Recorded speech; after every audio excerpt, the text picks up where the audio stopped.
Okay, now we're going to put everything together to derive our governing equation. And as we go along, I'll try and come back to one dimension on the other side so you can remember that this is no different than what we did for 1D mechanics. It's just now we're going to talk about the twist of a member instead of the elongation of one. So now let's talk about our resultant. What did we get when we looked at our resultant? We said that the internal torque T is equal to JG, and we have a phi. So the d phi dx, so phi prime. And you remember that in 1D, we had that n was equal to EA u prime. Very similar, right? Still have a material constant, a shape parameter, and then we have our derivative of our displacement. Next, we have our equilibrium.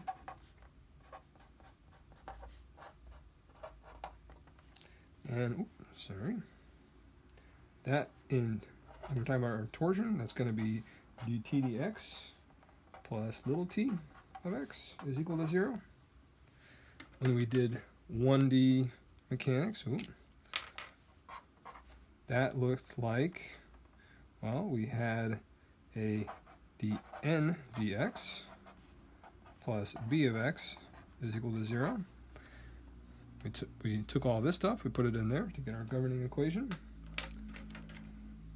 That's what we'll do next. So over here, we're going to put these two expressions together. We get, so I guess I should put, this is the governing equation here. We have d dx. We're going to plug all this stuff in here. I'm going to switch it back around. So this is gj phi prime plus t of x equals to 0. And when we got to here, we said this was d dx EA u prime plus b of x is equal to 0. And we said for constant, if we assume that this is constant, so constant gj, all we have to do is pull that out front. And now we get a simple expression for torsion.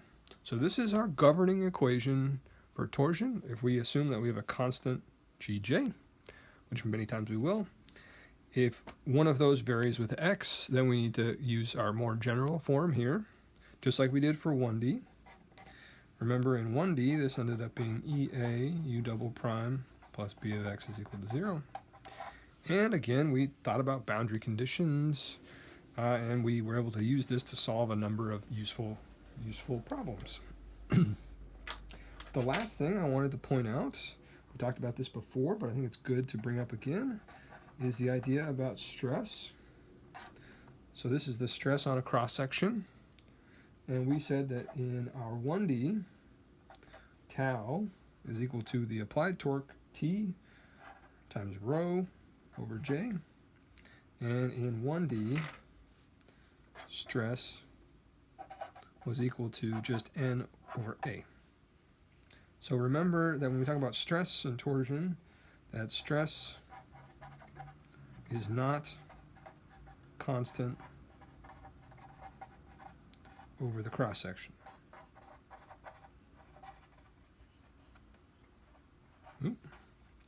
But just want to make sure that we double box this, make sure we really have that one in our mind, and we have this guy here. That's what we're going to use to solve problems. And what we'll see through the examples that we'll do, both in class and in the notes, is that we can take this governing equation and we can simplify it in many cases to solve problems without ever having to do any calculus. So we'll talk about that. There are some examples in the notes. We'll do some examples in class as well.